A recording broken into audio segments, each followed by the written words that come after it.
Bit of fun this morning. I'm going to gather some crops for our tea. The question is, can you guess what we're having? I'm going to crop those various vegetables, and they're the elements that go into this, I think, pretty local dish, but you might think otherwise. I'll put the finished dish right at the end of the video. Put in the comments below the time that you worked out your guess, and we'll see who wins. Good luck.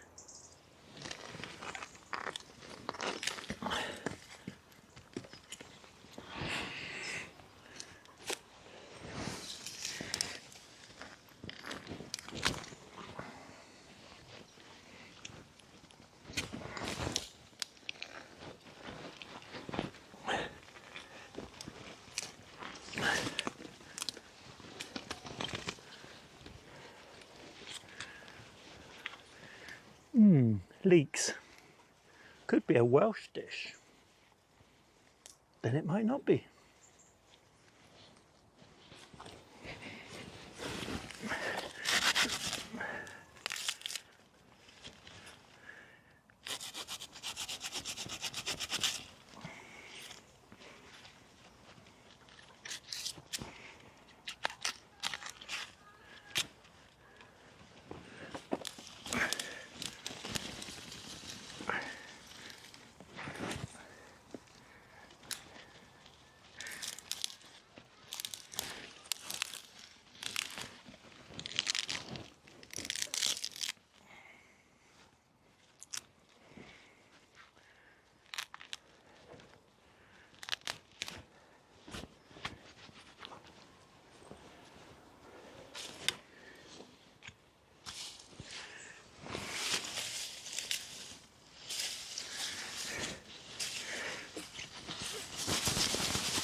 Now that is nice.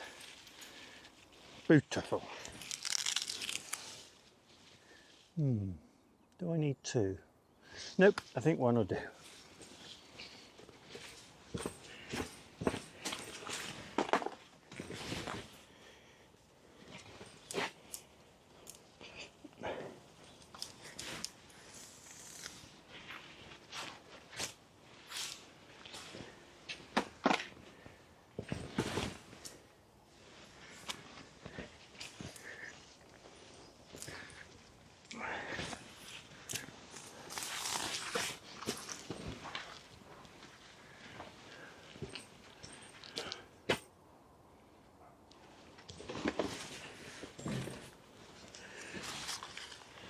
Into my potato reserves for this last vegetable ingredient.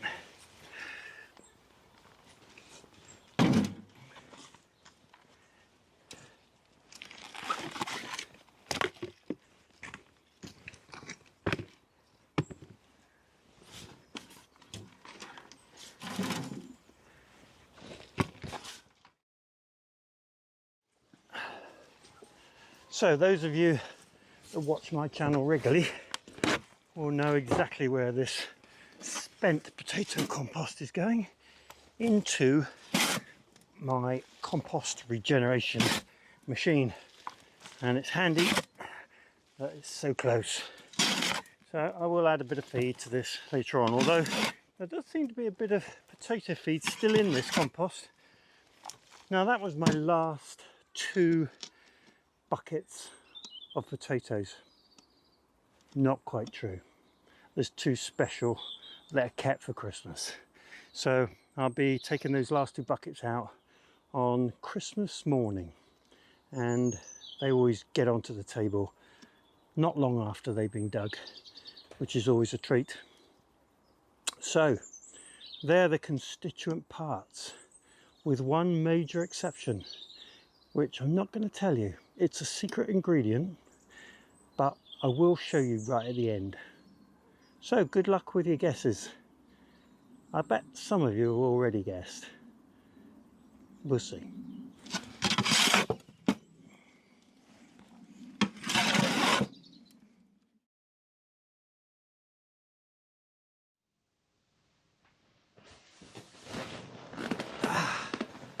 Well, it's a horrible, wet and windy day outside, and it seemed like an opportune moment to just go through a few of the books that I use that support my interest in growing vegetables. Now, I'm not a big reader. I don't read a book from cover to cover. I really struggle with that. So most of my books are really reference books, and I like to dip in and out of them to find the things that I'm interested in at the time. And that's reflected in the books that I like.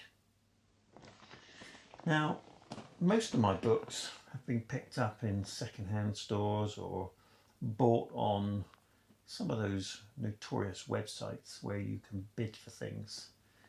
And I like books that are particularly graphical, and I particularly like it when books have had a lot of time spent thinking about how the photographs of the various vegetables look. So they're very much picture based, although there are a few technical books that I also like to use. So I'm going to share them with you today. They're not going to be in-depth reviews, but they are the product of looking at a lot of books over many years and sort of settling on some that I enjoy and rely upon. So hopefully it'll be of interest and benefit to you. Now, some of these books may be quite hard to find. A number of them are probably out of print, and some of them I bought in book sales and markets and boot sales and various ways of picking up books fairly cheaply. So you may struggle to find some of them, but there are one or two sites on the internet that really help out where that's concerned. So if you see something you like or you're interested in, do a bit of that searching and I'm sure you'll come across them. Now it's that time of year and my first seed catalogue has arrived through the letterbox, and this is the Sutton Seed Catalogue, which is pretty much a stalwart of the seed suppliers in the UK, or one of them. And this is a great magazine, and on these cold and wintry days it's a really enjoyable process to look through and decide what you like. And of course, when you find something that's of interest, it's sometimes worth doing a bit more research, especially when it comes to varieties. And that's where I then move on to the books that I've got to see if the immediate attraction that I found from the seed catalogue is well founded and whether it's going to suit me. And that's when I move over to the books that perhaps specialise in that particular vegetable, or might even show me ways of growing that vegetable more successfully. And that's where books really come into their own. And of course there's a couple of specialist areas like polytunnels and different types of gardening like no dig, that if you've got some books that support those particular processes, then that can be helpful too.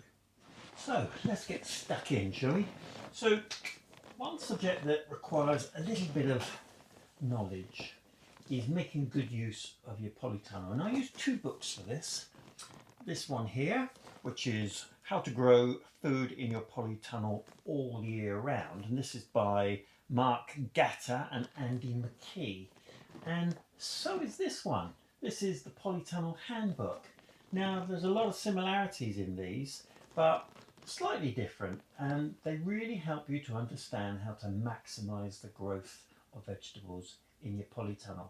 Now, I don't do the all year round growing in polytunnels. But these books will help you if you're interested in that. And I've certainly learned an awful lot from them. So they're fairly text-based, as you can see, but there are some photographs in here. But this is about really maximising the use of polytunnels and, of course, to some degree, greenhouses. So really good books. Staying with the more technical side of gardening, this is a really essential book for me. This is about seed saving, and it's Back Garden Seed Saving. It's published by Ecologic Books, and this is a new and updated edition by Sue Stickland. And this is recommended by one of the seed companies that I use, which is based in West Wales. and I really enjoy seed saving.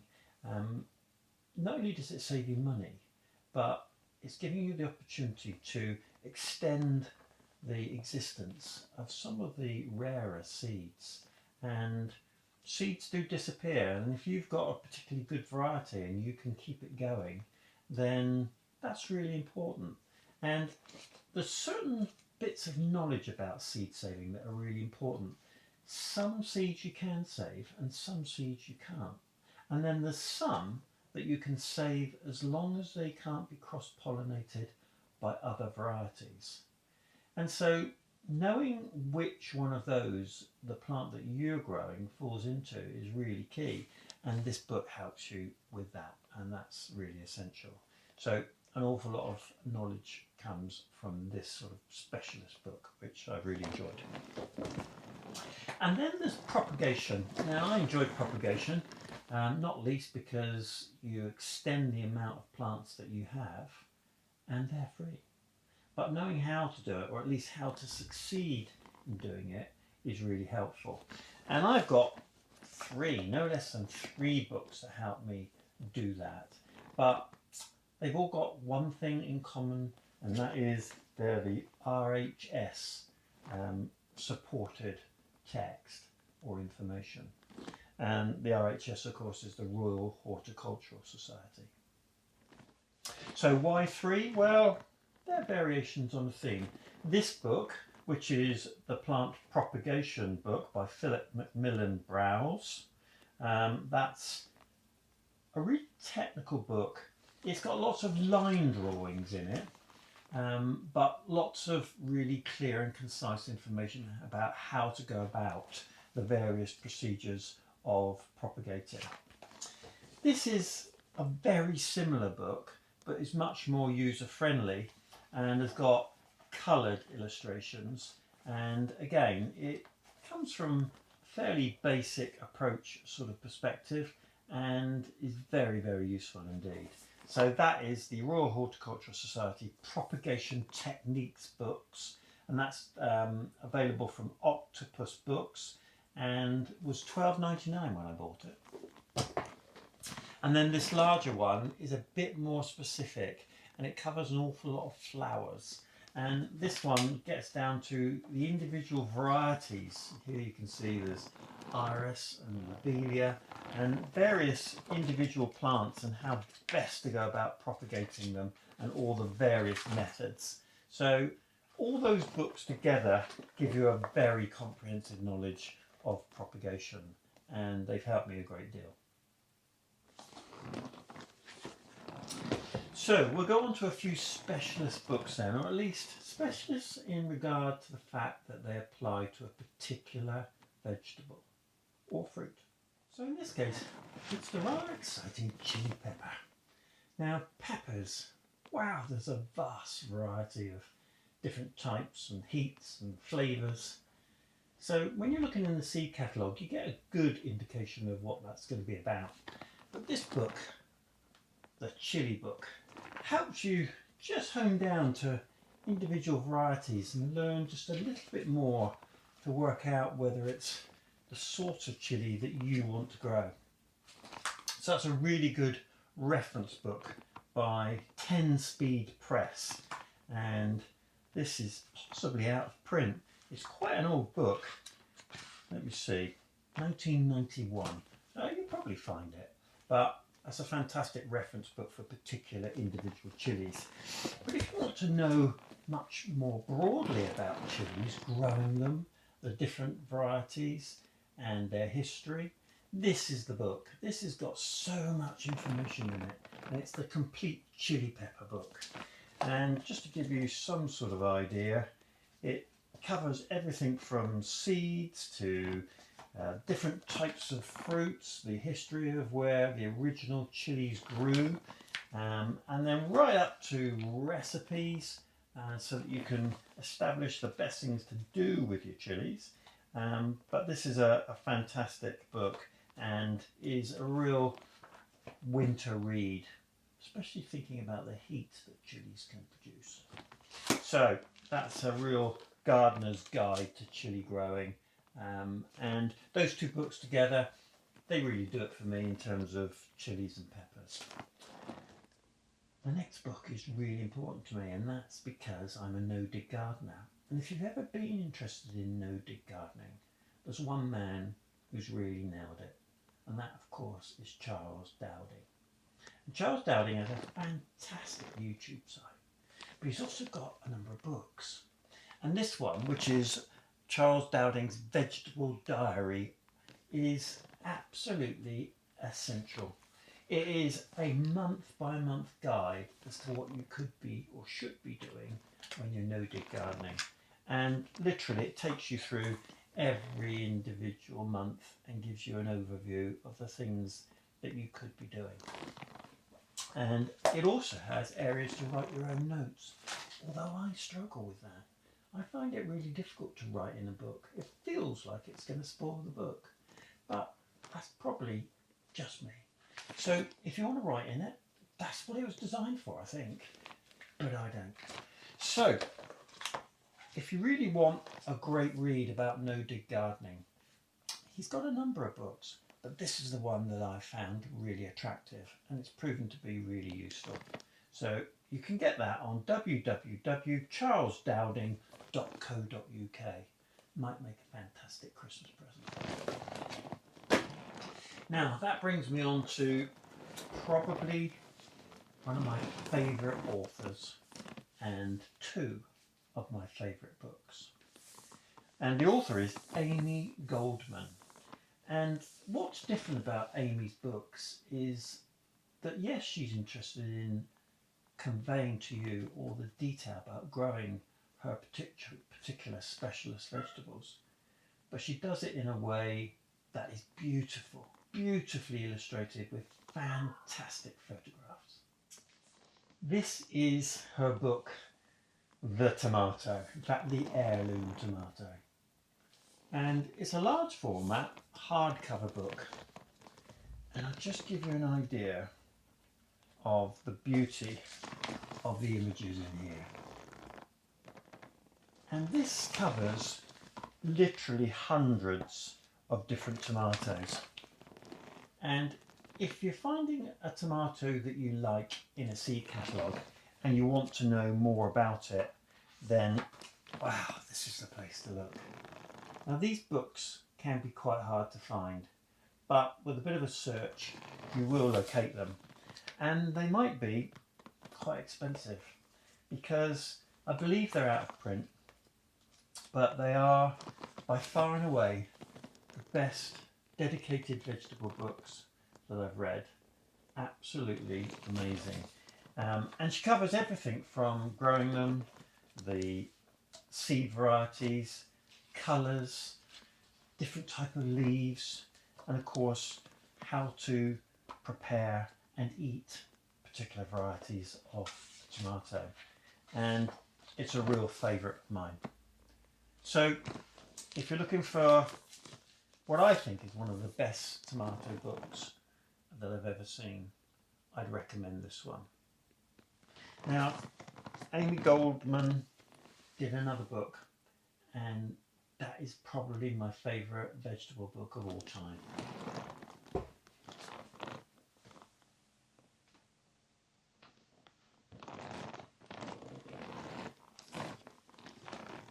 The Complete Squash. Now, it took me a while to find this book. I've had it a few years, but even when I started to look for it, it was quite difficult to find. I'm sure they're out there. And if you're really, really intent on getting one, I'm sure you'll find it. But this is probably the best squash and pumpkin book I've ever seen. And literally down to different seeds, the way she grows them, the way she catalogues the different varieties, and the pictures are absolutely stunning. So if you've got any interest at all in squash or pumpkin and you get fun out of growing them like I do, then this book is an absolute treasure. And notice the way complete is spelt, because that can throw you a googly when you're searching. If you're adverse to spending quite so much money when you look for that book, then there's another one that I also really like, and that is The Squash. And this isn't a new book. This covers the history, folklore and ancient recipes. And where this comes into its own is quite what to do with the squash when you've grown them. There are just some fabulous recipes in here, and each of them gives you clarity over the sort of pumpkin that you should be growing for the recipe and quite what to do with it. And of course, variation on a theme. You can use different pumpkins and different squash for different recipes, but these are fabulous, and sometimes people struggle to know what to do with squash and pumpkins, but you won't if you have this book. There is a dearth of recipes to follow. So that's The Squash, and it is printed in Hungary and was printed in 1996, but it is in English, and if you can find that, it's worth purchasing. Well, I hope you've enjoyed looking at the books that I use for supporting fun and food on the allotment, and they're short reviews, but might inspire you to look out one or two of those books. Now, amazingly, I'm approaching 500 subscribers, and the channel started in December 2019, so it's not quite a year yet. So next video I'm going to be doing a small competition to give away a couple of books. One of them, which is the handbook for the polytunnel, and I've got 2 copies of this, so I'm glad to give away one as a prize. And then this book, which is the tomato book, and I've got a hardback version of this because it's such an excellent book. Great individual identification of particular tomatoes, and a whole bunch of recipes and information about how to grow tomatoes successfully. So those 2 books will be in next week's competition, and I'll give you the details about that next week. But of course, this week we had a fun competition, and that was to guess the meal that I was going to make with those vegetables that I harvested. And as promised, I'm going to leave you with some images of the finished meal, literally. And of course, the secret ingredient. Well, I wonder how many of you guessed right. Mrs. K has done her magic once again, and here it is.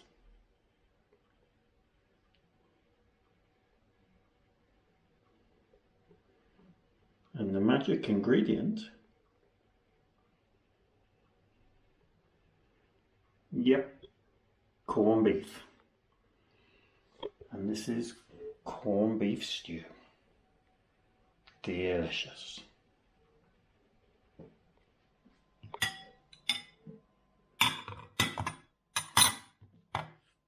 I do hope you enjoyed the video today. If you did, click the subscribe button, click the like button, and if you want updates from me each time I upload a video, click the bell and select all. I do hope you have a great day. Diolch yn fawr.